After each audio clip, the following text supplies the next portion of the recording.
अस्सलाम वालेकुम, मैं असदुल्ला ख़ान हूँ। आज इद्दत केस में फ़ैसला महफूज हुआ और साइफ़र केस जो है वो अपने अख्ताम की तरफ बढ़ा, लेकिन दोनों केसेस रिपोर्ट नहीं हुए। रिपोर्ट क्यों नहीं हुए? मीडिया पर रिपोर्ट इसलिए नहीं हुए क्योंकि पैमरा ने एक नई पाबंदी आयद कर रखी है, जिसके बारे में मैंने आपको डिटेल से बताया था कि पैमरा ने कहा है कि जनाब जो केस चल रहा होगा उसकी समाअत के बारे में ना आप हेडर चला सकते हैं, ना टिकर्स चला सकते हैं, ना हेडलाइंस बना सकते हैं, ना प्रोग्राम में उस पर डिस्कशन कर सकते हैं, और इस पर एक मुकम्मल पाबंदी लगा दी गई थी।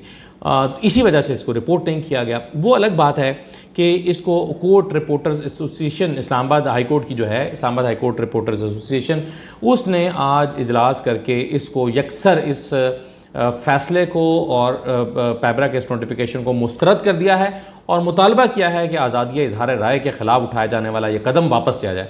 इसमें इन तमाम रिपोर्टर्स ने बैठ के ये फ़ैसला किया है, बल्कि कहा है कि ये आर्टिकल 19 की संगीन खिलाफ वर्जी है। मालूमात तक रसाई इंसान का बुनियादी हक़ है, आवाम का बुनियादी हक़ है, और रिपोर्ट करना रिपोर्टर का बुनियादी फ़र्ज़ और हक़ है, और ऐसे में ये पाबंदी ये कदगन नहीं लगाई जा सकती। ना सिर्फ Islamabad high court reporters association की तरफ से इसको मुस्तरद किया गया है, बल्कि लाहौर हाई कोर्ट में भी और इस्लामाबाद हाई कोर्ट में भी इसको चैलेंज कर दिया गया है। तो उम्मीद तो यही है कि ये अदालतों से ये पाबंदी उड़ जाएगी, क्योंकि अदालत को रिपोर्ट ना करना ये कोई इंसाफ पर मबनी हुक्म दिखाई नहीं देता। तो ये हुक्मनामा जो पैमरा की तरफ से आया था, इस की बहरहाल इम्प्लीमेंटेशन आज की तारीख तक चूँकि मौजूद थी, इससे मीडिया ने इसको रिपोर्ट नहीं किया। लेकिन क्या हुआ है, दो चीज़ें जो है वो बड़ी प्रोमिनेंस के साथ हो रही हैं। एक तो देखिए कि साइफ़र केस जो है वो अब हमें, चूँकि मैं आपको पहले भी इस बारे में बता चुका हूँ, जो रिपोर्ट करने वाले हमारे सहाफ़ी दोस्त हैं वो भी इसकी डिटेल्स आपको बता चुके हैं कि बुनियादी तौर पर ये केस ख़त्म हो चुका है। और ये केस इस तरह से ख़त्म हो चुका है कि इसमें जो प्रोसिक्यूटर थे उन्होंने आकर इतने भोंडे दलाइल दिए, और उनके पास चूँकि कोई केस था ही नहीं, तो वो केस अपनी मौत आप मर चुका है। यानी बुनियादी तौर पर तो ये हुआ कि उसमें प्रोसिक्यूटर ने आके कहा कि जी ये तो ऑडियो लीक हुई थी, ट्विटर पे ऑडियो आई थी, उसकी बुनियाद पर ये बनाया गया। तो अब उस ऑडियो की ऑथेंटिसिटी क्या है इस बारे में कुछ पता ही नहीं है। फिर कहा गया कि जी कैमरा मैन है, उसने ये लहरा के दिखाया था, उसने देखा था जब इमरान खान लहरा रहे थे तो उसने देखा था उस कैमरा मैन ने कि ये साइफ़र लहराया जा रहा है। तो वो एक भोंडी सी दलील थी। फिर अखबारी ख़बरें बुनियाद बनाई गई। तो इन तमाम चीज़ों की मैंने बुनियाद पर अलीमा खान आज कह भी रही थी कि प्रोसिक्यूशन ने ख़ुद ये केस इमरान खान के हक़ में जो है वो कर दिया अपने कमज़ोर और भोंडे दलाइल की बुनियाद पर। लेकिन अब सवाल ये पैदा होता है कि साइफ़र में अब क्या होने जा रहा है। क्या वाकई केस ख़त्म हो गया? तो यही होने जा रहा है कि चंद दिन में फ़ैसला आ जाएगा और कहा जाएगा कि साइफ़र जो है उसमें इमरान खान को ज़मानत मिल जाएगी। क्या यही होने जा रहा है? अलीमा खान और पाकिस्तान तहरीक इंसाफ इसको मुख्तलिफ अंदाज में देख रहे हैं। वो कहते हैं, अलीमा खान समझती हैं कि अगर आप एक तस्वीर जो है वो जारी करने से इतना खौफज़दा थे तो इमरान खान पूरे का पूरा कैसे जारी कर सकते हैं? यानी इमरान खान को कैसे छोड़ सकते हैं? जब आप उसकी तस्वीर ही अफोर्ड नहीं कर सकते तो पूरे इमरान खान को कैसे अफोर्ड कर सकते हैं? तो वो क्या देख रही हैं? अलीमा खान ये समझती हैं कि अदालत की तरफ से अब ये जो जस्टिस आमिर फ़ारूक ने सवाल उठाया कि बताइए कि क्या ट्रायल ठीक हुआ था, तो उन्हें लगता है कि अदालत इसके दोबारा ट्रायल की तरफ जाना चाहती है।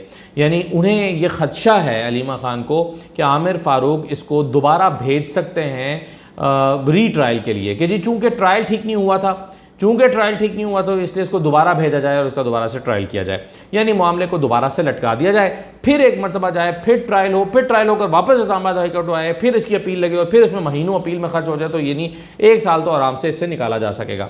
तो ये देख रही हैं अलीमा खान और पाकिस्तान तहरीक इंसाफ का ये हो सकता है।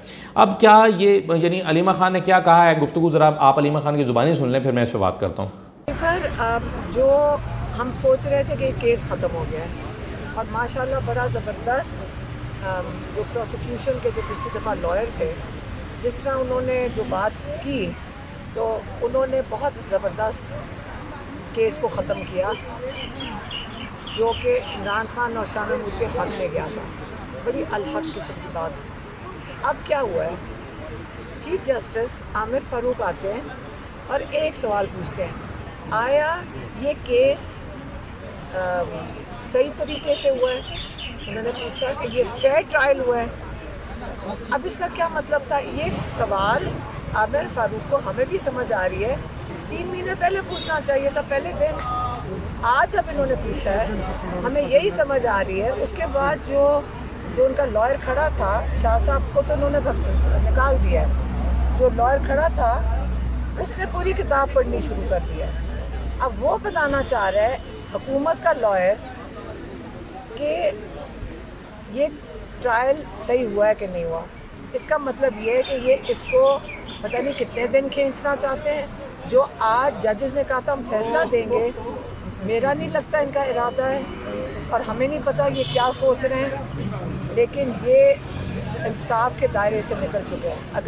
अगर अब फैसला नहीं देंगे उस केस के ऊपर जो ख़त्म हुआ हुआ केस है, तो हमें पे बड़ा अफसोस होगा जजेस के ये तरीक़ेकार पे, क्योंकि उनको पता है कि उनके पास और कोई चॉइस नहीं है इस केस को ख़त्म करने की।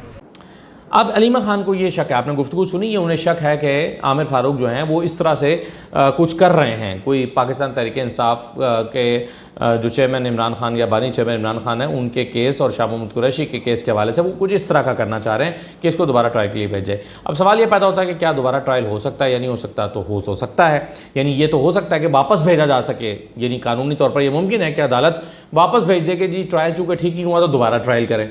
वो जो महीनों ज़ाया हो गया उसका हिसाब कौन देगा, इसका किसी के पास जवाब नहीं है। तो ये मुमकिन तो है, लेकिन इब्तदाई तौर पर यह बात हुई थी, अदालत ने कहा था कि नहीं हम इसको मेरिट पर सुनेंगे, हम इसको वापस नहीं भेजेंगे।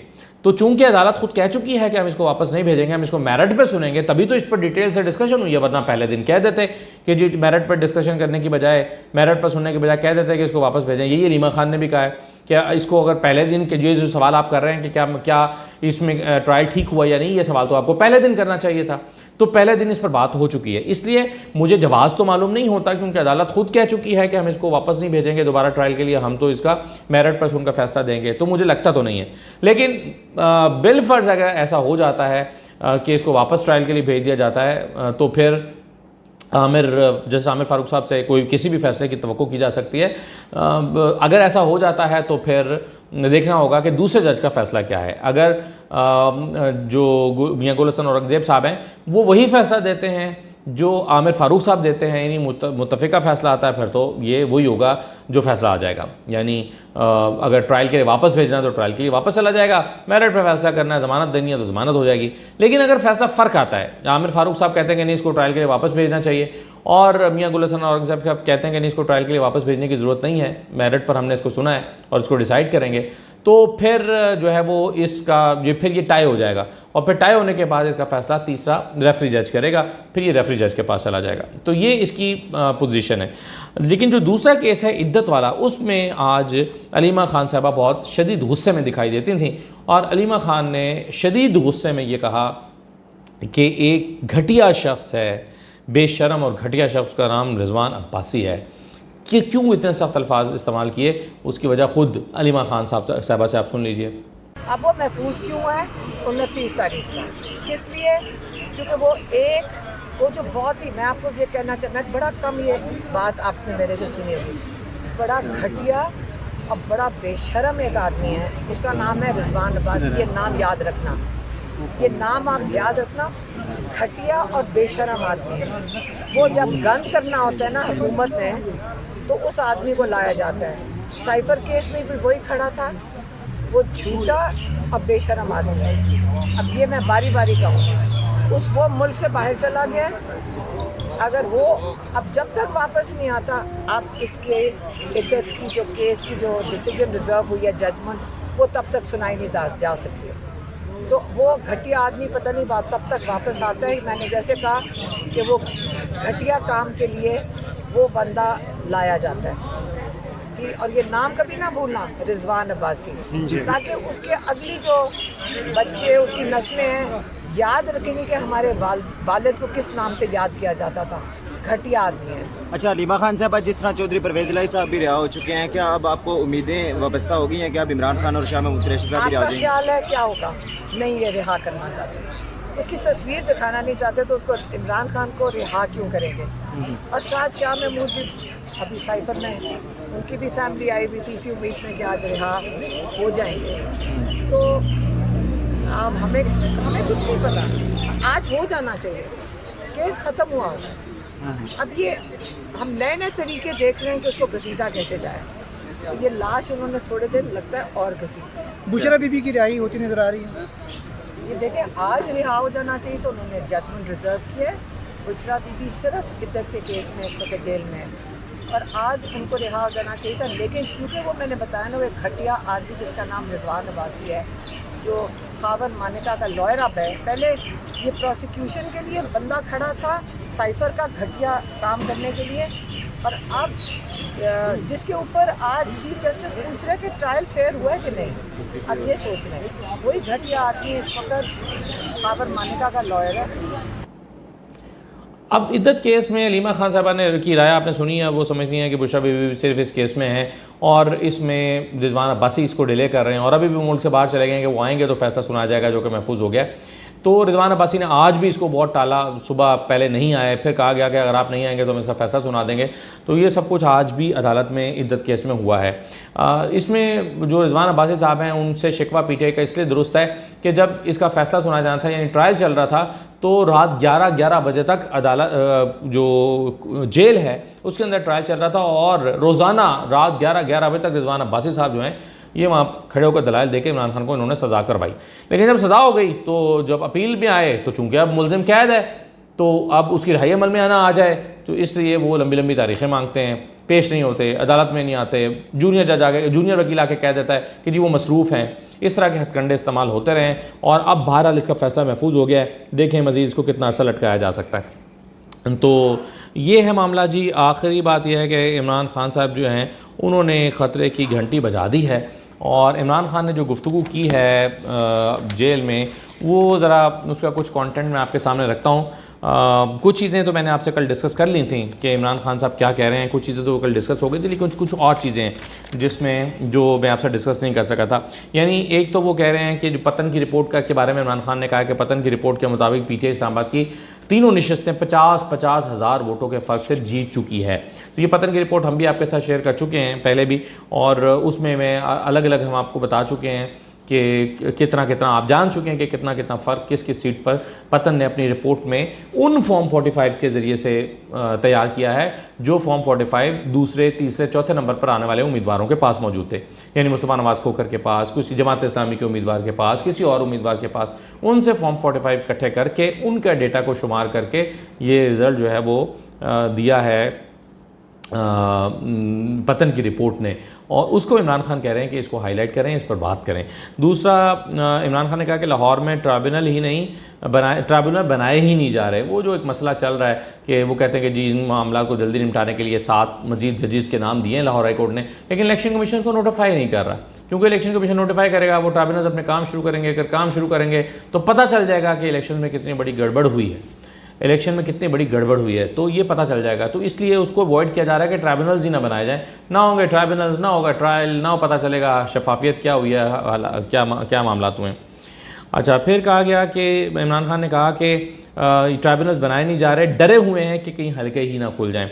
उन्होंने कहा कि मीडिया का मुंह बंद करने के लिए फॉर्म 47 की वज़ीर आला ने हद तक इज़्ज़त का बिल पास कर दिया है। फॉर्म 47 की वज़ीर आला ने हद तक इज़्ज़त का बिल पास कर दिया, इस पर भी उन्होंने बात की। फिर इमरान खान ने कहा कि मुल्क में खौफ के ज़रिए सब कुछ चलाया जा रहा है, खौफ ज़्यादा करके लोगों को कि उठा लेंगे, मार देंगे, कट लगा देंगे, चेहरा बिगाड़ देंगे, खुसरे भेज देंगे। तो ये सब कुछ करके जो है वो ये सब इस तरह से खौफ का निज़ाम कायम करके चलाया जा रहा है। वैसे ख्वाजा सराओं से मुझे याद आया कि आज एक वीडियो भी सामने आ गई जिसमें ख्वाजा सराओं के शॉट किसी ने तैयार करके किए हैं। मतलब ख्वाजा सराओं के शॉट रिकॉर्ड करने वाले भी नामालूम है, क्योंकि उस पर किसी मीडिया हाउस ने या किसी सोशल मीडिया हाउस ने या किसी सोशल मीडिया के चैनल ने या यूट्यूब चैनल ने उस पर अपना लोगो नहीं लगाया हुआ, तो हमें पता नहीं है कि उससे किसने रिकॉर्ड किया। लेकिन उसमें ख्वाजा सरा सारे कह रहे हैं कि कुछ हुआ ही होगा तो मारा है ना, रऊफ़ हसन ने कुछ कहा होगा ख्वाजा सराओं को तो उन्होंने मारा ना। यानी उल्टा ख्वाजा सराओं को गिल्टी बनाने के लिए एक नई वीडियो मार्केट में आ गई है। तो ये इससे मेरा ख्याल है कि नहीं करना चाहिए, छोड़ दें, जो होगी गलती उसको एक्सेप्ट कर लें, आइंदा ना ख्वाजा सरा भेजें किसी को मारने के लिए, लेकिन ये ना करें, इससे और जगह सही होगी। ये मुखलिसाना मशवरा है। अच्छा, अब आप देखें कि वो कहते हैं कि जी हमें पता है कि रऊफ़ हसन पर, इमरान खान ने कहा कि हमें पता है कि रऊफ़ हसन पर हमले के पीछे कौन है, पार्टी तैयार हो जाए रऊफ़ हसन के मामले पर जो है वो कहते हैं कि लोग बाहर निकलें, पार्टी तैयार हो जाए और हम इस पर एहतजाज करेंगे, रऊफ़ हसन के मामले पर बाहर निकलेंगे और हमारी बर्दाश्त वो कहते हैं ख़त्म हो चुकी है। फिर वो कहते हैं कि शहबाज शरीफ कह रहे हैं कि मुश्किल फ़ैसले करने होंगे, कौम बहुत कुर्बानी दे चुकी है, लेकिन वो कहते हैं कि जो कौम जो कुर्बानी दे चुकी है, शहबाज शरीफ को अब कुर्बानी देनी होगी, नवाज शरीफ को कुर्बानी देनी होगी, आसिफ जरदारी को कुर्बानी देनी होगी। वो कहते हैं कि नवाज शरीफ, शहबाज शरीफ और जरदारी बैरून मुल्क जो हैं वो जो अपनी दौलत रखी हुई है, पैसे रखे हुए हैं, उसको वापस लेकर आएँ, ये कौम से मज़ीद कुर्बानियाँ ना मांगें, अपनी कुर्बानी पेश करें और अपने माल की कुर्बानी पेश करें। ये इमरान खान ने कहा। उन्होंने कहा कि जजेस पर जो खौफ था वो उतर चुका है, तमाम केसेस जो है वो बराह रास्त नशर होने चाहिए ताकि कौम को पता चले कि चोरी किसने की है। जजेस की सपोर्ट कर रहे थे कि जजेस पर जो खौफ था वो अब उतर चुका है, और वो कहते हैं कि तमाम केसेस बराह रास्त नशर होने चाहिए ताकि कौम को पता चले कि चोरी की किसने है।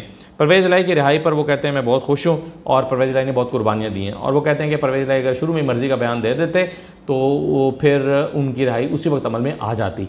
उनके हक़ में बात की है। फिर वो कहते हैं कि क्या अमेरिका को इजाज़त है, इमरान खान ने कहा कि क्या अमेरिका को इजाज़त है कि पाकिस्तान की हुकूमत गिरा दे, मुझे इजाज़त नहीं है कि मैं इस साजिश को बेनकाब करूँ। अब इस सारी गुफ्तगू में जो ख़बर है या जो पॉइंट है वो ये है कि इमरान खान ने ये कह दिया है कि कौम तैयार रहे और मैं किसी भी वक्त कॉल दे सकता हूँ। आज भी हम सारा दिन देखते रहें कि जो PTI के लीडर्स हैं वो यही बात करते रहे कि जी इमरान खान ने कौम को तैयार रहने और कॉल देने का कह दिया कि जी मैं बुलाऊंगा, आपने तैयार रहना है, कौम तैयार रहे, मैं आपको कॉल दूंगा। ये इमरान खान बार बार कह रहे हैं और इसी पर आज जो है वो सारी गुफ्तगू हो भी रही है। तो ये थी जी कुछ बुनियादी चीज़ें, बाकी बातें अगली वीडियो में। इजाज़त दीजिए, अल्लाह हाफ़िज़।